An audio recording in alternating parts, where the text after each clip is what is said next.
Hello students, मैं आपकी मीनू दी। आज मैं आपको 10th क्लास के साइंस का चैप्टर नंबर 14 करवाने जा रही हूँ, जिसका नाम है ऊर्जा के स्रोत।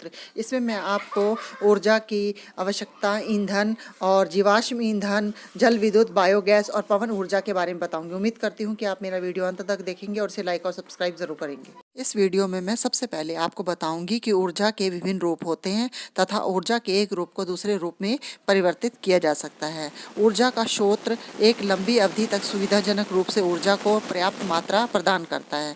हमें सब जानते हो कि ऊर्जा की आवश्यकता होती है। ऊर्जा की आवश्यकता हमें क्यों होती है? नंबर 1 खाना बनाने के लिए, नंबर 2 प्रकाश उत्पन्न करने के लिए, नंबर 3 यातायात के लिए, नंबर 4 मशीनों को चलाने के लिए और नंबर 5 उद्योगों और कृषि कार्य के लिए हमें ऊर्जा की आवश्यकता होती है। एक अच्छे ऊर्जा के स्रोत में क्या क्या लक्षण होने चाहिए, अर्थात हम किस रूप से ऊर्जा के स्रोत को उत्तम कहेंगे? नंबर 1, प्रति एकांक द्रव्यमान अधिक कार्य करे, उच्च कैलोरीग्राफी माप होना चाहिए उसमें। नंबर 2, सस्ता और सरलता से सुलभ हो। नंबर 3, भंडारण तथा परिवहन में आसान हो। नंबर 4, प्रयोग करने में आसान और सुरक्षित हो और पर्यावरण को प्रदूषित ना करे। अगर ये सभी गुण एक ऊर्जा के स्रोत में पाए जाते हैं तो वह उत्तम ऊर्जा का उत्तम स्रोत कहलाता है। इसके बाद मैं आपको बताऊंगी ईंधन क्या है। वे पदार्थ जो जलाने पर ऊष्मा और प्रकाश देता है वह ईंधन कहलाता है। अच्छे ईंधन के क्या गुण होते हैं? नंबर 1, उच्च कैलोरीफिक माप होना चाहिए। अधिक धुआं या हानिकारक गैसें उत्पन्न नहीं करना चाहिए। मध्यम ज्वलन ताप होना चाहिए। सस्ता व आसानी से उपलब्ध होना चाहिए। आसानी से चले और भंडारण और परिवहन में आसान हो तो हम उसे कहेंगे कि वो एक अच्छा ईंधन है।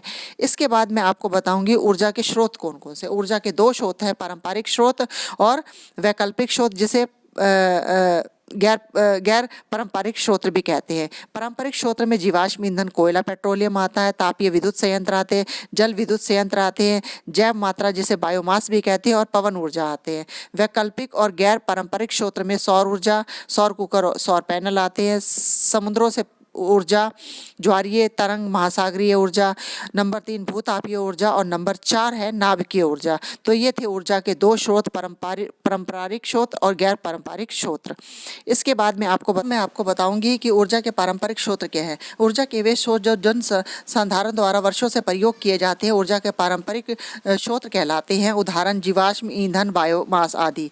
नंबर 1 जीवाश्म ईंधन। जीवाश्म से प्राप्त ईंधन उदाहरण कोयला, पेट्रोलियम, जीवाश्म ईंधन कहलाते हैं क्योंकि ये लाखों वर्षों में इनका उत्पादन होते हैं, सीमित भंडारण है और ये अनवीनीकरण स्रोत है। भारत में विश्व का 6% कोयला भंडार है जो वर्तमान दर से खर्च करने पर अधिकतम 250 वर्षों तक ही बने रहेंगे।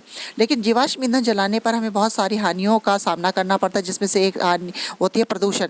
जीवाश्म ईंधन के जलाने से मुक्त कार्बन, नाइट्रोजन और सल्फर के ऑक्साइड वायु प्रदूषण करते हैं तथा अम्ल वर्षा का कारण बनते हैं, जो कि जल और मृदा के संसाधनों को प्रभावित करते हैं। उत्पन्न कार्बन डाइऑक्साइड ग्रीन हाउस प्रभाव को उत्पन्न करती है, जिससे कि धरती पर अत्यधिक गर्मी हो जाती है। इसके बाद हमको बताऊंगी कि जीवाश्म ईंधन से उत्पन्न प्रदूषण को कम करने के क्या उपाय करने चाहिए हमें। नंबर 1 दहन प्रक्रम की दक्षता में वृद्धि करनी चाहिए और नंबर 2 विविध तकनीकों का प्रयोग करके दहन के फलस्वरूप उत्पन्न गैसों के वातावरण में पलायन को कम करना चाहिए। तभी हम जीवाश्म ईंधन से उत्पन्न होने वाले प्रदूषण को कम कर सकते हैं। इसके बाद मैं आपको बताऊंगी तापीय विद्युत संयंत्र क्या होते हैं। जीवाश्म ईंधन को जलाकर तापीय ऊर्जा घरों में ताप विद्युत उत्पन्न की जाती है। तापीय विद्युत संयंत्र कोयला तथा तेल के क्षेत्रों के निकट स्थापित करते हैं, जिससे परिवहन पर होने वाले व्यय को कम करा जा सके। और नंबर 3 कोयले और पेट्रोलियम की अपेक्षा विद्युत संचरण अधिक दक्ष होते हैं। एक क्वेश्चन ये भी हो सकता है कि तापीय विद्युत संयंत्र कोयले और तेल क्षेत्रों के निकट क्यों स्थापित किए जाते हैं? ये इसलिए किए जाते हैं जिससे परिवहन पर होने वाले व्यय को कम किया जा सके। इसके बाद मैं आपको बताऊंगी जल विद्युत संयंत्र किसे कहते हैं। जल विद्युत संयंत्र गिरते हुए जल की क्षितिज ऊर्जा को विद्युत ऊर्जा में रूपांतरित करते हैं। जल विद्युत संयंत्र बांधों से संबंध होते हैं क्योंकि जलप्रपातों की संख्या बहुत कम है। भारत में ऊर्जा की मांग का 25% की पूर्ति जल विद्युत संयंत्रों से की जाती है।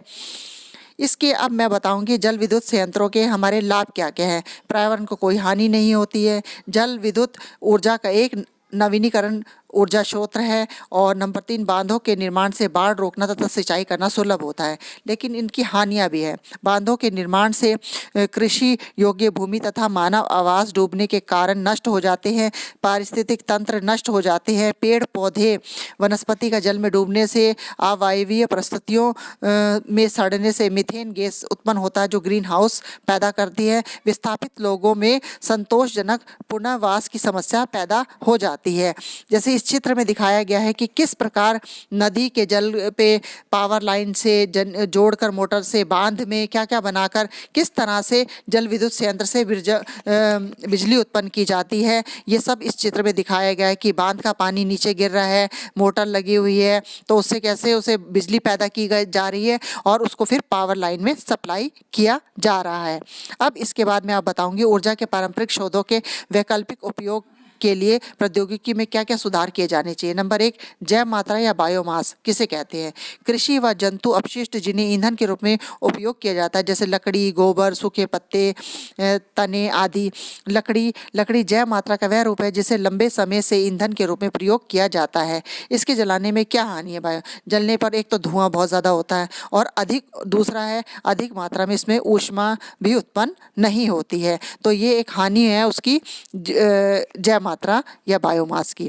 इसके बाद मैं आपको बताऊंगी चारकोल किसे कहते हैं। अगर लकड़ी को हम वायु की सीमित आपूर्ति में जलने से उसमें उपस्थित जल तथा वाष्पशील पदार्थ बाहर निकल जाते हैं और अवशेष के रूप में चारकोल प्राप्त होता है।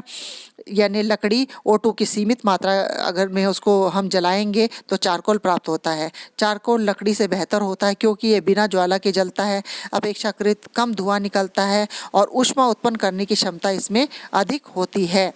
तो ये था चारकोल, एक लकड़ी से बेहतर ईंधन है, इसकी खूबियाँ। अब इसके बाद मैं आपको बताऊंगी गोबर के उपले। जैव मात्रा का एक रूप है परंतु ईंधन के जल के रूप में प्रयोग करने से कई हानियां होती है। जैसे एक तो गोबर के उपले जलाने में बहुत ज़्यादा धुआं उत्पन्न होता है और पूरी तरह दहन न होने पर राख बन जाती है, परंतु तकनीकी सहायता से गोबर का उपयोग गोबर गैस संयंत्र में होने से ये सस्ता व उत्तम ईंधन बन जाता है अगर हम इसे गोबर गैस संयंत्र में प्रयोग करें तो। अब मैं आपको बताऊंगी बायोगैस क्या होती है। गोबर फसलों के काटने के पश्चात बचे अपशिष्ट, सब्जियों के अपशिष्ट तथा वाहित मल जब ऑक्सीजन की अनुपस्थिति में अपघटित होते हैं तो बायोगैस का निर्माण होता है। अपघटन के फलस्वरूप मीथेन, कार्बन डाइऑक्साइड, हाइड्रोजन तथा हाइड्रोजन सल्फाइड जैसी गैसें उत्पन्न होती है। जैव गैस को संपाचित के ऊपर बनी टंकी में संचित किया जाता है जिसे पाइपों द्वारा प्रयोग में किया जाता है। जैसे इसमें दिखाया गया है इस चित्र में कि किस तरह से हम डाल रहे हैं सब चीज़ें, फिर उसकी टंकी में कैसे होता है, किस तरह से इसमें से उर्वरक बनते हैं। तो ये किसका है? ये बायोगैस संयंत्र का चित्र है। इसमें दिया गया है कि इसमें से गैस कहाँ से निकलती है। हम जैसे पहले डालते हैं, फिर मिट्टी डालते हैं, फिर संपाची डाइजेस्टर होता है, फिर निगमन द्वारा सब चीज़ें बनती है इसमें। तो ये बायोगैस संयंत्र का चित्र है। इसके बाद मैं आपको बताऊंगी बायोगैस के लाभ क्या क्या है। जैव गैस एक उत्तम ईंधन है क्योंकि इसमें 75% तक मीथेन गैस होती है, धुआं उत्पन्न किए बिना जलती है और जलने के पश्चात कोयला और लकड़ी की भांति राख जैसा अपशिष्ट शेष नहीं बचता। तापन क्षमता का उच्च होना। बायोगैस का प्रयोग प्रकाश के स्रोत में किया जाता है। संयंत्र में शेष बची स्लरी में नाइट्रोजन तथा फास्फोरस प्रयुक्त मात्रा में होते हैं जो कि उत्तम खाद के रूप में काम आती है। और अपशिष्ट पदार्थों के निपटान का सुरक्षित उपाय भी ये हैं बायोगैस के लाभ। अब मैं बताऊंगी पवन ऊर्जा। सूर्य विकिरण द्वारा भूखंडों तथा जलाशयों के असमान गर्म होने के कारण वायु में गति उत्पन्न होती है तथा पवनों का प्रवाह होता है। पवनों की गतिज ऊर्जा का उपयोग पवन चक्कियों द्वारा निम्न कार्यों में किया जाता है। जल को कुएं से खींचने में, अनाज चक्कियों को चलाने में, टरबाइनों को घुमाने से जिससे जनित हुई वैद्युत उत्पन्न की जा सके। परंतु एकल पवन चक्की में बहुत कम उत्पादन होता है, इसलिए बहुत सारी पवन चक्कियों को जब एक स्थान स्थापित किया जाता है तो वह स्थान पवन ऊर्जा फार्म कहलाता है। यदि आपको क्वेश्चन आता है कि पवन ऊर्जा फार्म क्या है तो आप बता सकते हो कि जहाँ एक साथ बहुत सारी पवन चक्कियाँ लगाई जाती हैं उस स्थान को पवन ऊर्जा फार्म कहते हैं। पवन ऊर्जा फार्म को चलाने के लिए अलग क्वेश्चन होता है कि कितनी पवन गति की आवश्यकता होती है, तो 15 से 20 किलोमीटर प्रति घंटा उसकी गति होनी चाहिए। अब मैं बताऊंगी पवन ऊर्जा के लाभ क्या क्या है। पवन ऊर्जा एक तो पर्यावरण हितैषी है। नंबर 2, नवीनीकरण ऊर्जा का उत्तम स्रोत है। नंबर 3, विद्युत उत्पन्न करने में बार बार खर्चा या लागत ना होना। लेकिन पवन ऊर्जा में कुछ कमियां भी हैं। वो कमियां क्या क्या हैं या अवगुण क्या क्या हैं? पवन ऊर्जा फार्म के लिए अत्यधिक भूमि क्षेत्र की आवश्यकता होती है। नंबर 2, लगातार 15 से 20 किलोमीटर घंटा पवन की गति होनी चाहिए। नंबर 3, अत्यधिक प्रारंभिक लागत होना। नंबर 4, पवन चक्की के ब्लेड्स की प्रबंधन लागत बहुत ज़्यादा होती है। तो ये था पवन ऊर्जा की सीमाएं।